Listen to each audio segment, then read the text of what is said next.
Alright, so we're out here with Jared again, and today we're practicing power and airspeed changes along the Fraser River. So we're down at about 200 feet along the river right now, and we're just speeding up and slowing down the helicopter. And what do you figure? Speeding up's pretty easy. Slowing down, not so easy. Not so much, right? So yeah, you're doing good. Right now we're just above, or just below 50 knots there. That's looking really good.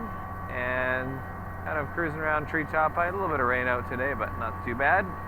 And the reason we're using the treetops is to kind of gain height reference, so we don't always have to be looking in here at our altimeter to tell how high we are. So we can just kind of see that with the treetops. And we're speeding up and slowing down, trying to maintain one altitude. So yeah, Jared's doing awesome today. Nice work. So my wife Amy and I were just talking about corn mazes the other day, and I was saying that this one looks a bit like a farmer. Not really sure what it's supposed to be, but she said, hey, why don't you film it next time you're up? So I figured I'd show all of you guys. And I don't know, I'm not really sure what it's supposed to be, but you can see kind of right there, there's the head of the farmer. Hard to tell what else there is there, but anyways, it's the season of corn mazes. And Jared just hovered for the first time all by himself with all three controls and held it for probably a good couple minutes or something like that. Yeah. So that was pretty awesome. It was awesome. Yeah, definitely a huge progressive day today. Cool, so we got ourselves just about leveled off here at treetop height. We might want to go just a little bit lower. And that's looking pretty good there. So today we're going to be working on the power and airspeed changes along the river here, trying to keep our altitude nice and consistent. So you can see us climbing a little bit. So right now we'll just use a little collective and bring ourselves down just a tiny little bit.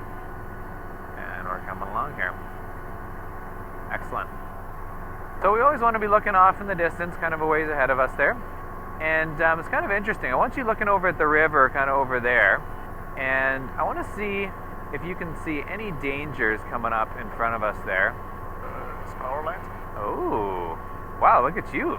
You can see power lines right now? I see the post on the right side there. Oh, excellent. So you can see the post, but can you see the power lines? That's the interesting question. I cannot see the power lines, so I prefer going over the post there. Hey, look at you go. It's like you've been doing this your whole life. Well, that was uneventful. So most people, they can't see the power lines, and they never look to see the towers on the outside of the river there. And that's such a critical thing, because actually, believe it or not, power lines is almost the #1 killer of helicopter pilots. You can't see nothing on the water. You can't see it. And even right now, especially today, is a perfect example. There's a bit of rain on the bubble. It's a gray day, kind of a gray overcast day. And I can just start to pick up the trace of the power lines there. But these power lines have no markers on them. They usually have markers on them, but these ones don't. So this is a really classic example of why power lines are so dangerous. So you did exactly the right thing, and you must have been reading a lot, because you knew that you're supposed to go right over top of the tower as well. And that's an important thing as well. So yeah, that's good. We went up and over, went over the power pole, and now you're doing the right thing. We're dropping it back down to the river. So we're just coming in on approach here. We're working our way into a hover onto this beach here. And you're doing really good. Let's keep her coming down a little bit more. I'll get a little closer to the ground, and I want to just head out kind of in that open area in front of us there. That's really good. Now remembering, we've got to start raising that collective, feeding in that left pedal, more. There you go. So you got that torque, and the torque's always going to try and spin you to the right. So we got to fight against that torque. There you go. That's good. And we're just going to hold that. Let's not go any lower than that. We're going to hold our height. A little more left pedal there. Yeah, you're doing great. There you go. Try and relax a little bit as well. You got your hands super stiff on the controls. So you want to try and relax a little bit. We're also fighting that trim a little bit, so I'll trim it out here for you. Let me feel the cyclic for a second. Good. I'm going to just trim that just one more second here. And that should feel much better. How does that feel? That's a little better. Yeah, it's a little better, right? Awesome. Look at you. You're just hovering here. Morning, everybody. It's Wednesday morning. It's the first week of hockey, and we're back at it. I'm exhausted. Let's get a quick shot of the ice here. Hey, hey. Yeah, first game of hockey. Go. All right. Nice, we got Martin sitting on the bench ready to go back on. Woo! Sanch in net there. I think I gotta get ready to get back on the ice. I'm just out here flying with Arthur, and we are out in the Sumas practice area. Nice and windy day today. I don't know if you guys can see the wind on the trees, probably not there. Those trees there are blowing pretty good. And I was just noticing this on our last circuit that we were doing. This field, if you guys can see the color there, I'll see if I can zoom in on it. But maybe you can, maybe you can't see it. But it is full of pumpkins. And as soon as I saw it, I just had that feeling of like a pumpkin spice latte or something like that. But you can definitely tell fall is here, and Arthur's out flying around on a nice cloudy fall day with a bit of wind.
These guys are getting it, I love it.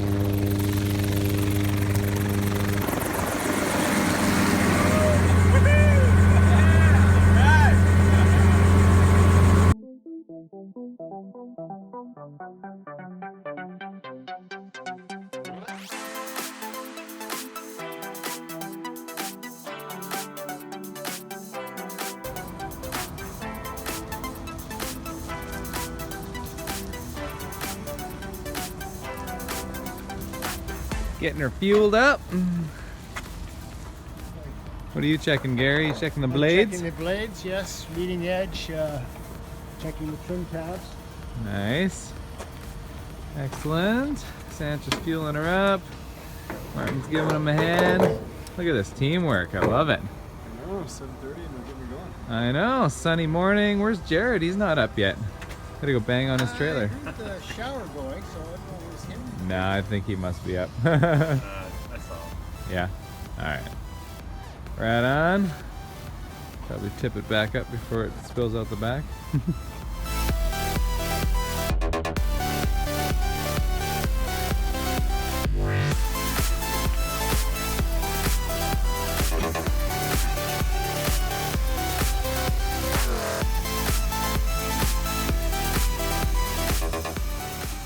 So yeah, we're looking for them to tension up, and so that this guy here lines up, that black lines up with the black line there, which looks like it's perfect. Yeah, as long as it's touching, it's good. So, and then yeah, Belts just checking over the tension yeah. of your belts and the condition in them as well, making sure they're not coming delaminated on you or anything. Looks pretty good. All right. Awesome. And then yeah, switch all the way down again. Beauty. So when you shut the helicopter off at the end of the flight, and it says on the checklist, wait 40 seconds for the clutch, this is what we're waiting for. It takes 40 seconds for it to disengage, and then once it's disengaged, then we can go battery off. So just so that makes a little more sense. Okay, Hey, there he is. Morning, sunshine. It's like a good morning video. Oh, yeah, absolutely. Happy Friday. Good morning, happy Friday. Everybody's pre-flighting your helicopter for you. Just finishing breakfast, man. Oh, that's good. That's good. Right on. So, Needed I for know. me the one day. I know. And then I had to do it again. she's fueled up for you. Nice. Um, Fresh oil. It's got fresh oil. Sancho checked the alignment check for you, so we took the wheels off. Oh, sweet, okay. And yeah, so you can just give her a pre-flight and we'll go flying. Thanks, guys. Yeah. Timbits in the office if you want them. Timbits in the office for breakfast. I love it.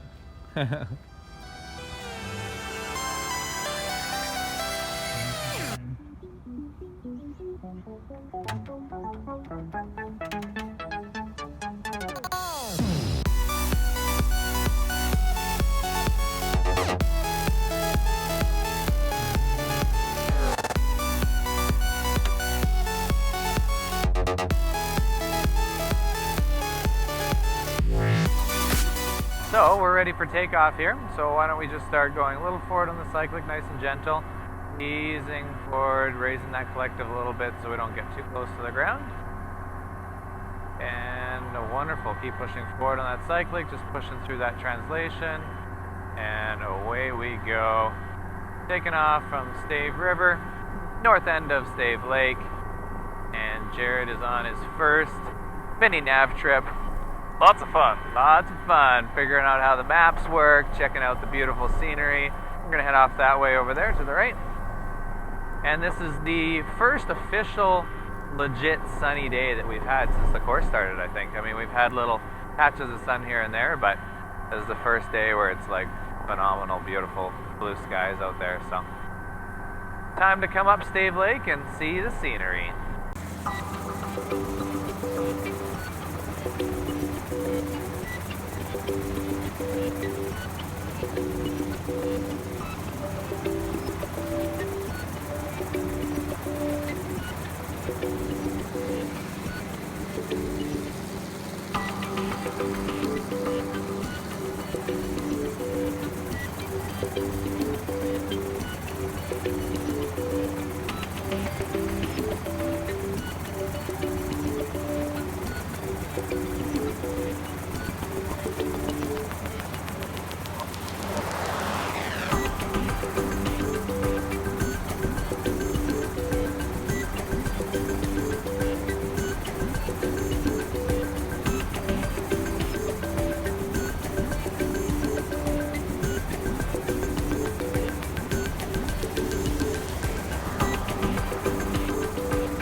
So Arthur just found Davis Lake. We're out here doing a little bit of navigation, and there it is there. So we got it, Davis Lake, and if we look around right there, boom, Davis Lake right there.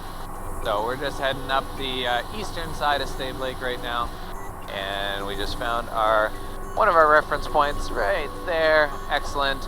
And what's the next thing we're looking for? So you can see our line continues north, and then it starts bending to the right, to the east there a bit. And it starts working its way up to Salisbury Lake. So that's our next thing that we're looking for.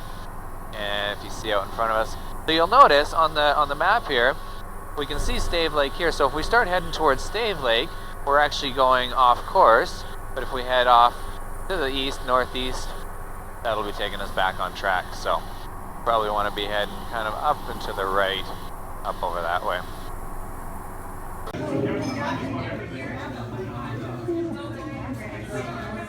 Bee sting. How's your bee sting, honey? It's good. Yeah? How good is it? Very good.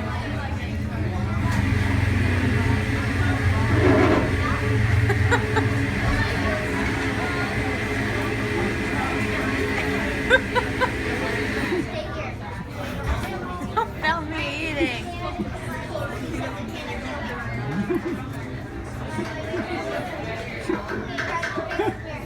Yum. I'm having a I know. Enjoying date day at Fort Langley, Annie? So far. So far, so good.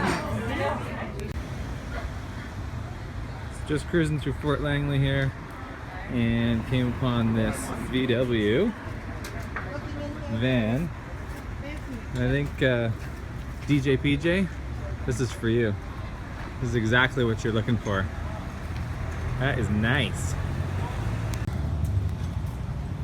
So Amy took off on me because I was filming the van. So now I gotta come catch her. Why'd you leave me, honey? I was just wandering away. Just wandering away from me? Are you embarrassed by me? No. No? Sort of, a little bit. Sort of a little bit? That's not good. I don't want my wife embarrassed by me. Don't worry, honey. Aw. I'll just walk away from you.